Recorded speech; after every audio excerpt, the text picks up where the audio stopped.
She dumped me saying, "We'll always be friends," after living off my support for years. Weeks later, she realized friendship didn't include rent, repairs, or emotional labor, especially once I started dating her roommate. We'd been together for almost 3 years.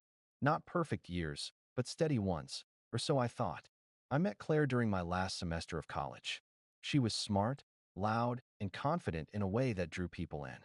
She was the kind of girl who made everyone at a party gravitate toward her without even trying. I was the quiet one, the guy in the corner making sure everyone got home safe. We balanced each other out. At least, that's what I believed. After graduation, things got harder. I landed a mid-level job in IT support. Claire was chasing a career in event marketing. Lots of networking, endless brunches, and collabs with people who somehow always needed free tickets, free drinks, or a free place to crash.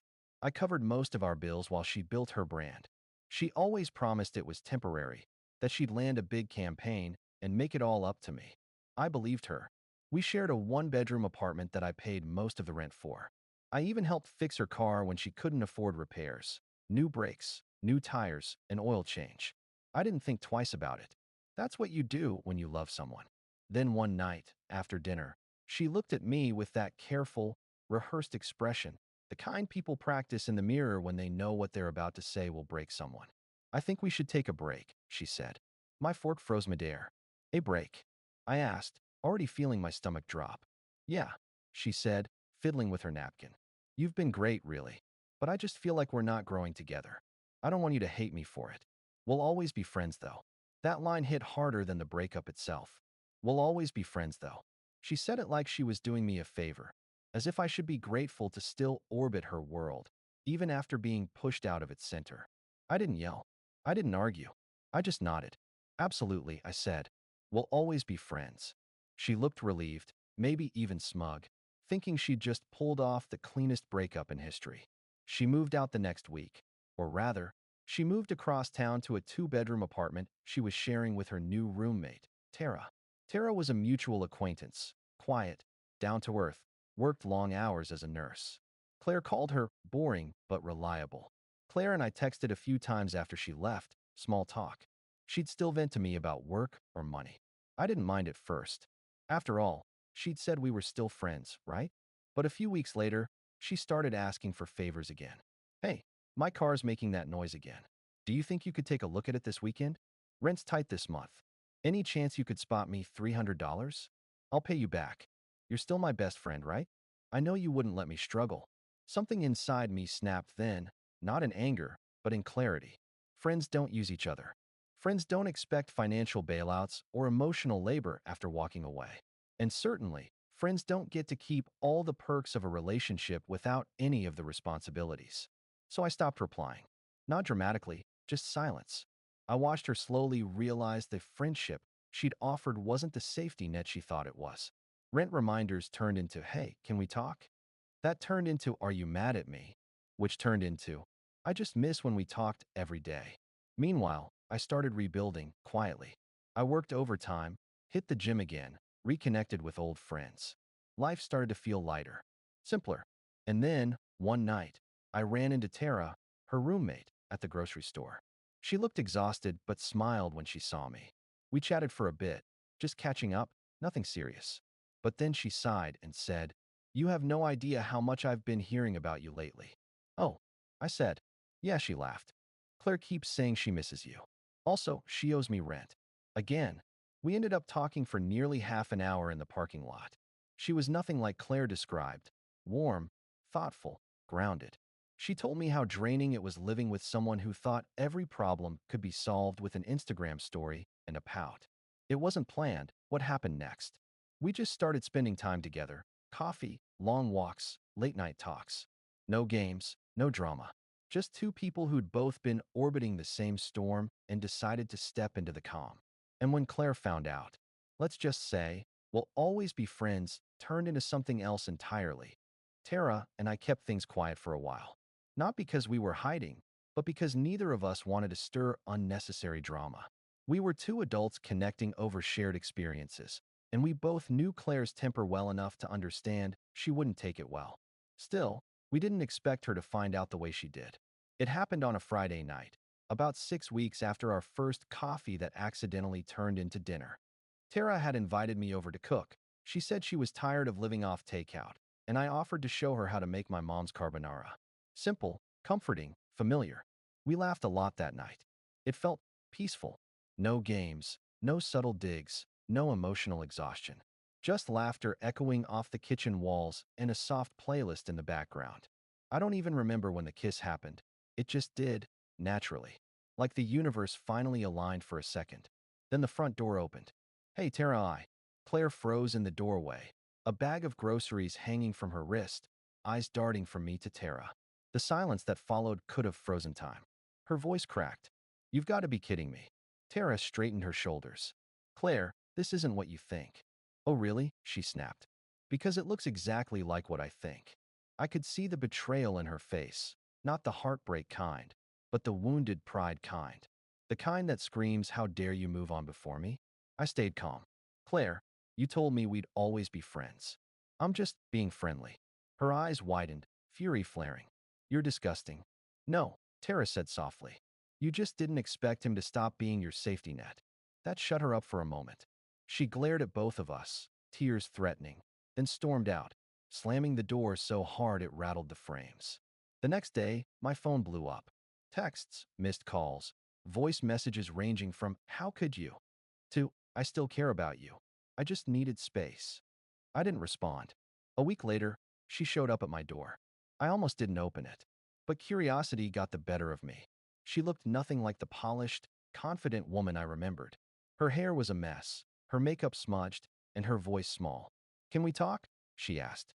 I leaned against the doorframe. "About what?" She sighed, voice trembling. "I miss you, okay? I messed up. I thought I needed to find myself, but I lost everything instead." There it was, the line every self-centered person eventually rehearses when their fantasy collapses. "Claire," I said quietly, "you didn't lose me. You gave me away." She looked at me like I'd slapped her. "You're seriously dating her?" "My roommate." "Yes," I said. "And before you ask, no, it's not to hurt you. It just happened. Naturally. Like love does when it isn't forced or conditional." Tears welled up. "She's not even your type." I smiled. Apparently, my type changed. She tried one last tactic. "You can't just erase everything we had." "I'm not erasing it," I said. "I'm learning from it." She swallowed hard. "So that's it. You're just going to forget me." I looked her straight in the eye. "Claire, you told me we'd always be friends. But friendship means mutual respect. You turned it into dependency. I stopped being your boyfriend, but you never stopped treating me like your backup plan. I'm not mad anymore. I'm just done." She stood there for a moment, processing, then whispered, "You'll regret this." I didn't. In fact, the next few months were some of the most peaceful of my life. Tara and I became official. She was patient, kind, and genuinely supportive, not just of me, but of us. She never compared, never guilt-tripped, never made love feel like an obligation. Claire, on the other hand, started unraveling. Mutual friends told me she'd been struggling, hopping from one short-term relationship to another, always chasing someone on her level. She even tried to rekindle the friendship once, sending a long text about how she'd been reflecting and wanted to rebuild trust. I never replied. But the real irony came months later, at a mutual friend's engagement party. Tara and I were invited. So was Claire. It was awkward, sure, but we were adults. We mingled politely. Tara and I kept to ourselves, enjoying the evening. Until, halfway through the night, one of Claire's friends, clearly tipsy, blurted out, "Wow, Claire, didn't you say he'd never find someone better than you?" The table went silent. Claire's face turned pale. Tara just smiled and squeezed my hand. I leaned in and said softly, "Guess we both upgraded." The tension broke with quiet laughter, not mocking, but liberating. For the first time in years, I didn't feel small. I didn't feel used. I felt free. When people talk about revenge, they imagine fire, anger, screaming matches. But the best revenge is peace. It's not proving someone wrong. It's proving yourself right. Claire once said, "We'll always be friends." She was wrong. We weren't friends. We were a lesson. Final update that it's been almost a year since that night at the engagement party. The night when I finally realized I didn't need to win anything to move on. I already had. Tara and I built something slow and steady. Not perfect, not cinematic, just honest. She pushed me to be better, but never to be different. She didn't need to change me or fix me. And after spending years walking on eggshells around Claire, that was a kind of freedom I didn't know I'd been missing. We moved into a small apartment downtown. Sunlight, plants, secondhand furniture, and laughter that filled every room. I found new work that challenged me and paid well. I started reconnecting with old friends I'd lost when my world used to revolve around Claire's moods. Life didn't become perfect. It just became real. Then, 3 weeks ago, Claire reappeared. It started with a "Hey, long time no talk" message on Instagram. I didn't reply. Then a few days later, another. "I saw you and Tara on Jake's story. You look happy." "I'm glad." That one almost sounded genuine. Until she followed it with, "I've been thinking a lot lately about us. How good we were together before things got complicated." I read it twice. Not because it hurt, but because I couldn't believe how predictable it was. When you heal, you start to see patterns. And Claire's pattern was simple. She reached out whenever life wasn't giving her what she thought she deserved. I didn't respond.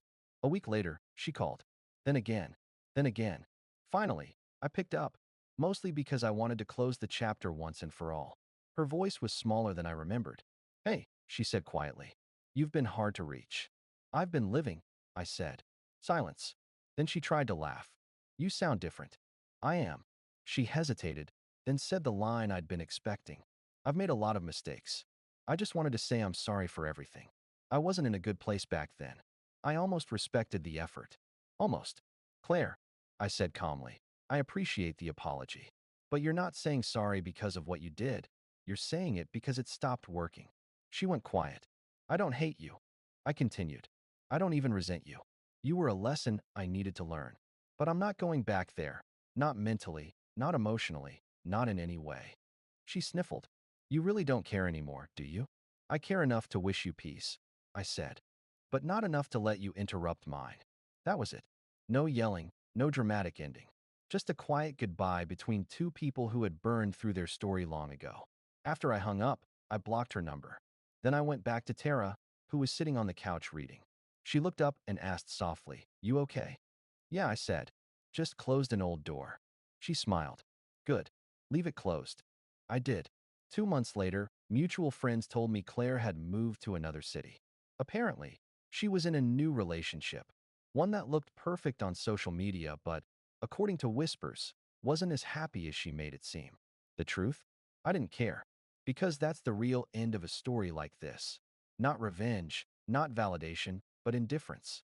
I used to think closure came from confrontation, from having the last word. But closure isn't something you demand from someone else. It's something you give yourself the moment you stop needing to prove your worth to someone who couldn't see it. Claire once told me, "We'll always be friends." Now, when I look back, I realize that was just her way of saying, "Don't move on faster than me." And yet I did. Tara and I aren't perfect, but we're real. She knows about Claire, about the whole messy ending, and she never judges me for it. She just listens, squeezes my hand, and says, "I'm glad she let you go." Funny how sometimes losing what you thought you wanted gives you exactly what you needed. Last week, on my birthday, Tara surprised me with something simple, a handwritten letter. Inside it said, "You spent years being someone's backup plan. Thank you for choosing yourself first this time. That's why I get the best version of you now." I read it twice, and I smiled. Peace doesn't always arrive like thunder. Sometimes it walks in quietly, sits beside you on the couch, and says, "You're home now." And that's how the story ends. Not with bitterness, not with revenge, but with something better, peace that doesn't text back.